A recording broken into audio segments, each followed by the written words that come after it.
시조투 구독자 여러분 안녕하십니까. 문무학입니다. 시조는 이렇게 쓴다. 오늘은 그리움을 주제로 한 시조와 그런 제 작품의 창작 과정에 대해 말씀드릴까 합니다. 아마도 그리움을 노래하지 않은 시인은 없을 것입니다. 저에게도 그리움의 시조 몇 편이 있습니다. 내 속에 그리움이 끓고 있기 때문이죠. 2017년에는 누구나 누구가 그립다라고 하는 시조집을 발간하기도 했습니다. 그리움의 사전적인 해석은 보고 싶어 애타는 마음입니다. 우리 삶은 사람을 만나는 것으로 시작되고 사람을 만나지 못하는 것으로 끝나죠.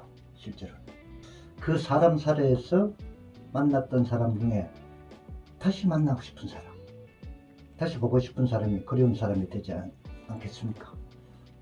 그 시조에 그리움을 주제로 한 시조가 참 많습니다.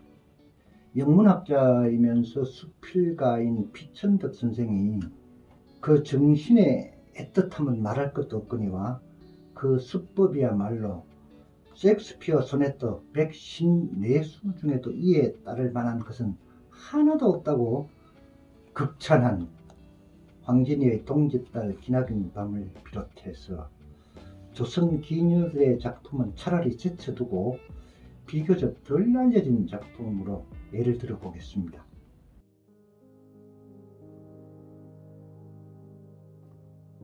한자 쓰고 눈물 주고 두자 쓰고 한숨 지니 자자행행이 수묵산수 되거구나. 전이마 울며 쓴 편지니 휴지 삼아 보소서.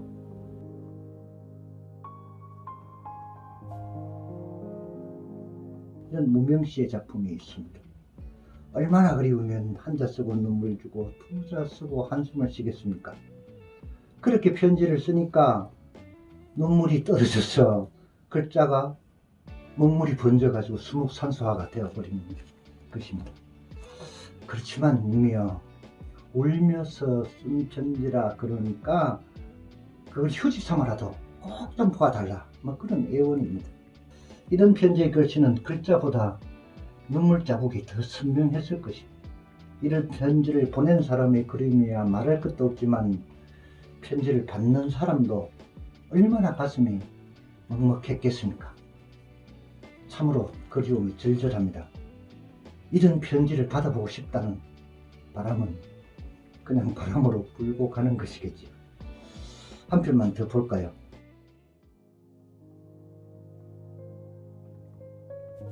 꿈에 왔던 님이 깨어보니 간데없네. 탐탐이 꿰든 사랑 날 버리고 어디 간대. 꿈속이 흑사라망정 사로베게 하여라.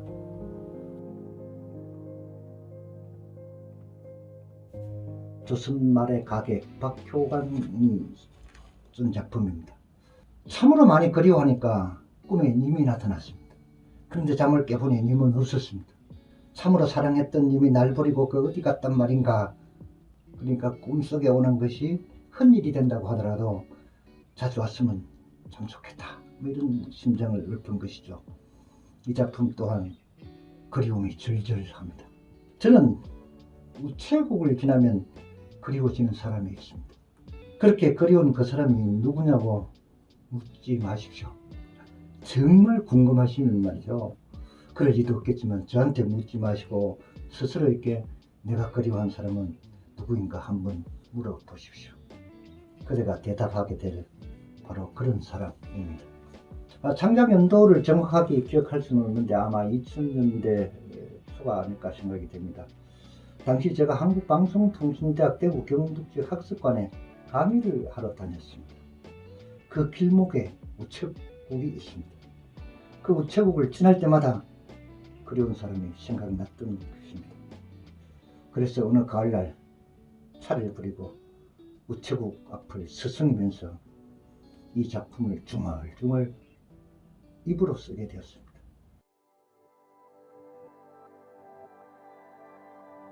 우체국을 지나며 살아가며 꼭 한 번은 만나고 싶은 사람, 우연히 정말 우연히 만날 수 있다면 가을날 우체국 근처 그쯤이면 좋겠다. 누군가를 그리워하기엔 우체국 앞만한 곳 없다. 우체통이 보이면 그냥 소식 궁금하고 써놓은 편지 없어도 우표를 사고 싶다. 그대가 그립다고 우체통 앞에 서서 부르고 또 부르면 그 사람 사는 곳까지 전해질 것만 같고,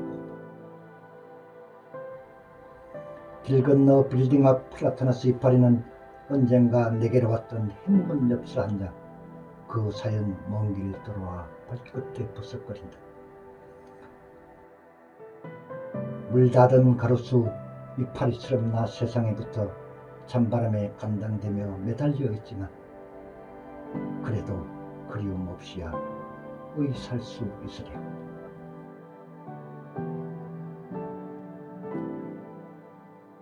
우체국을 지나면 소식 궁금한 사람이 떠오릅니다. 그에게 소식을 전하고 싶어집니다. 주소를 몰라서 편지를 보낼 수도 없지만 마음이 바빠져서 써놓은 편지가 없어도 우표를 사고 싶습니다. 빨간 우체통은 소리통이 되어서 삼천리 방방곡곡까지 제 소리를 보낼 수 있을 것 같기도 합니다. 물든 플라타나스 넓은 이파리가 해묵은 엽서가 되어 내게로 날라옵니다. 플라타나스 잎은 왜 그리 버석거리며 밟히고 날려다니는지요. 그 사람을 더 그리워지게 합니다. 내 사는 일이 그리 만만치 않지만 그리움을 달래며 살아가고 있습니다. 이런 생각들 간추려서 시조라는 아주 정갈한 석구리에 정성스럽게 담았습니다.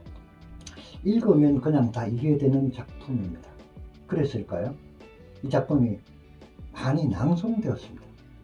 시조가 대체로 짧은데 5수가 되어서 낭송 시간이 적당하고, 세태수 초상에서 그립다고 그렇게 반복하는 것이 극적 효과를 찾을 수 있어 낭송에 적합했나 봅니다.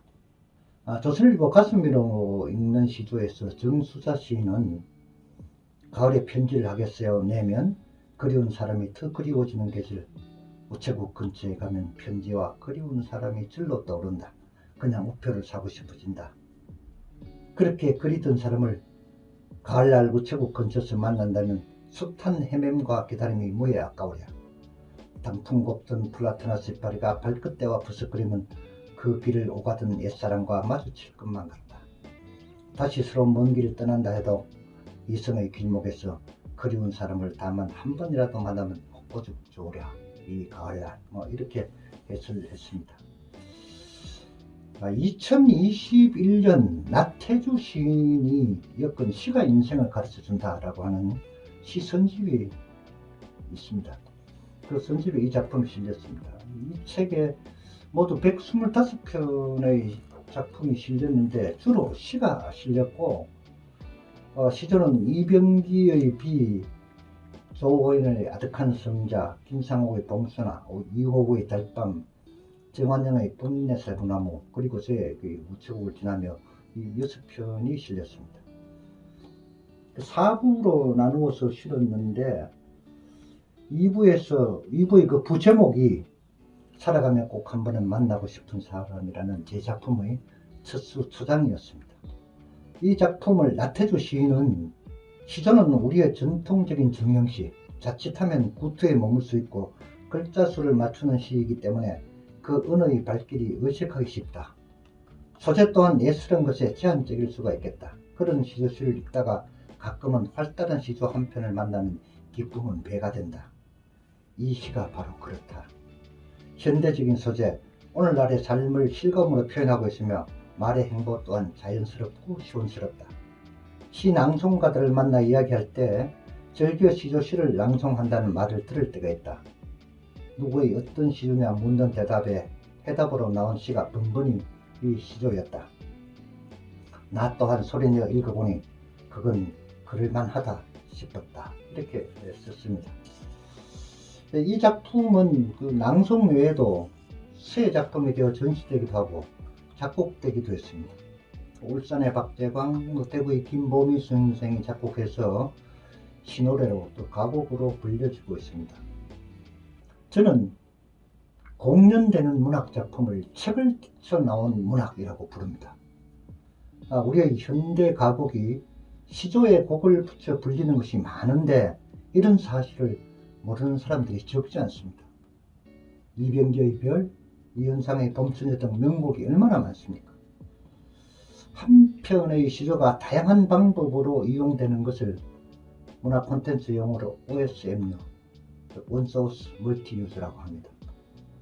시조가 책 속에만 갇혀있는 것이 아니라 책을 뛰쳐나와서 무대에서 낭송되기도 하고 전시장에서의 작품으로 전시되기도 하고 노래가 되어 불린다면 어떻겠습니까?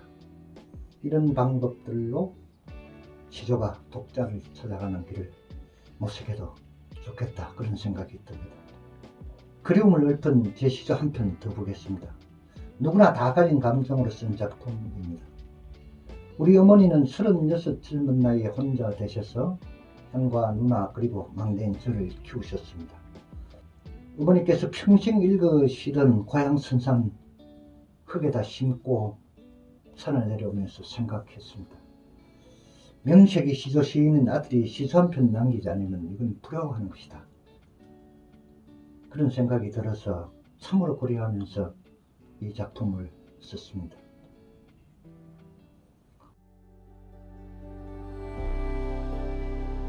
호미로 그 밑줄.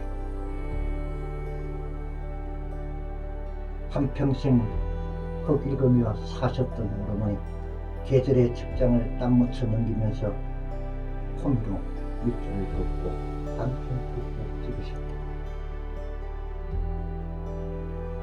꼿꼿하던 허리가 몇 번이나 꺾여도 떨어질 수 없어서 팽개칠 수 없어서 어머니 그냥 그대로 호미가 되셨다.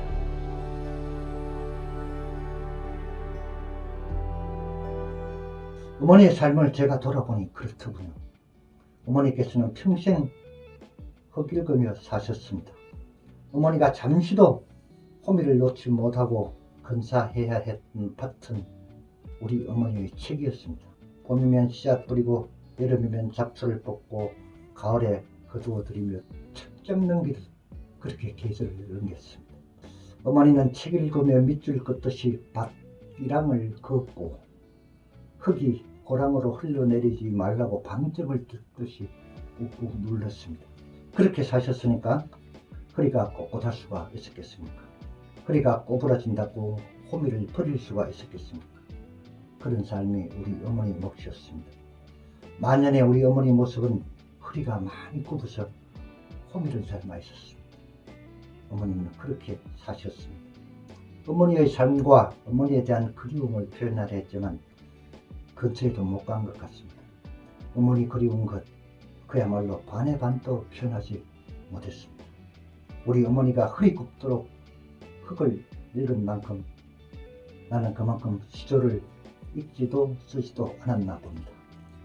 글쓰기, 생각 쓰기를 펴낸 윌리엄 긴스가 글을 잘 쓴다는 것은 자기 글을 믿고 자기 자신을 믿는 것이다. 위험을 감수하고 남들과 달라지려 하고 스스로를 부단히 연마하는 것이라고 했습니다. 위험을 감수하고 남들과 달라지려 하고 그 말에 밑줄을 긋고 방점 꾹꾹 찍어 봅니다. 그러면 달라지리라 믿으면서 말입니다. 함께 해주셔서 고맙습니다.